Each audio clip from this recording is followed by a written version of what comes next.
बिहार में नीतीश कुमार की सरकार किसानों की हर संभव मदद करने की बात करती है, लेकिन हकीकत कुछ और ही है।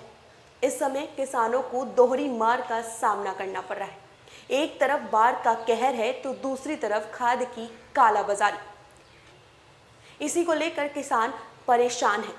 अब उनकी समस्या को लेकर नेता प्रतिपक्ष तेजस्वी यादव ने नीतीश कुमार की सरकार पर निशाना साधा है और कहा है कि किसानों की एक तरफ खाद की कालाबाजारी से कमर टूट रही है, लेकिन बिहार में डबल इंजन की सरकार है कि कुंभकर्णी नींद से सोई हुई है। सोमवार को सुबह सवेरे बिहार के नेता प्रतिपक्ष तेजस्वी यादव ने खाद की कालाबाजारी से किसानों को हो रही दिक्कत को लेकर नीतीश कुमार की सरकार पर जमकर हमला बोला। तेजस्वी यादव ने कहा कि अव्यवस्था के कारण सूबे के किसान विभिन्न समस्याओं से जूझ रहे हैं। एनडीए की सरकार में एमएसपी तो मिल नहीं रही, लेकिन खाद की कालाबाजारी में किसानों की कमर टूट गई है और यहाँ डबल इंजन की सरकार कुंभकर्णी नींद से सोई हुई है। खुलेआम खाद की ब्लैक मार्केटिंग हो रही है और किसान बेबस होकर ये सब सहने के लिए तैयार हैं। तेजस्वी ने ट्वीट कर लिखा, बिहार के किसान अनेक समस्याओं से जूझ रहे हैं। एनडीए सरकार में एमएसपी तो कभी मिलता नहीं, अब कहीं बाढ़ की समस्या है तो कहीं खाद की भारी किल्लत। कालाबाजारी चरम पर है। डबल इंजन सरकार कुंभकर्णी नींद में है। खाद बिक्री केंद्रों के बाहर किसान दिन रात लाइन में लग खाद के लिए जगे रहते हैं। गौरतलब हो कि बीते कई साल से खाद की कालाबाजारी बिहार में होती आ रही है। इसी कालाबाजारी को खत्म करने के लिए कृषि मंत्रालय ने कमर कसने का दावा किया।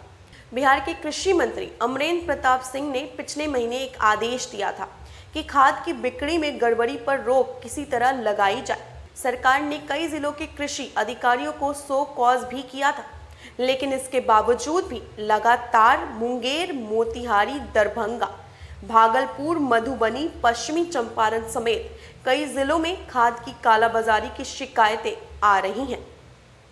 सरकार के आदेश के मुताबिक सभी कृषि समन्वयकों, सभी प्रखंड कृषि अधिकारी, सभी जिला कृषि पदाधिकारी, सभी संयुक्त निदेशक और अधिकतम राज्य स्तरीय पदाधिकारियों को उर्वरक में जीरो टॉलरेंस नीति का पालन कराते हुए निर्धारित मूल्य पर ही उर्वरकों की बिक्री सुनिश्चित कराने को कहा गया था। लेकिन जमीनी हकीकत ये है कि कई जिलों में खाद की कालाबाजारी धड़ल्ले से की जा रही है और किसान बेबस है। गौरतलब हो कि बिहार के जितने भी मुद्दे होते हैं उसके लिए नेता प्रतिपक्ष तेजस्वी यादव बिहार की जनता के लिए अपनी आवाज़ें बुलंद करते आए हैं। पहले बेरोजगारी को लेकर के उन्होंने सरकार से सवाल किए और अब किसान के मुद्दे को लेकर के उन्होंने सरकार से सवाल पूछा है। साफ तौर पर उनका कहना है कि इधर किसान परेशान हैं, लेकिन उधर डबल इंजन की सरकार कुंभकर्णी नींद में है। फिलहाल इतना ही। ज़्यादा अपडेट्स के लिए आप बने रहे फर्स्ट बिहार झारखंड के साथ। धन्यवाद।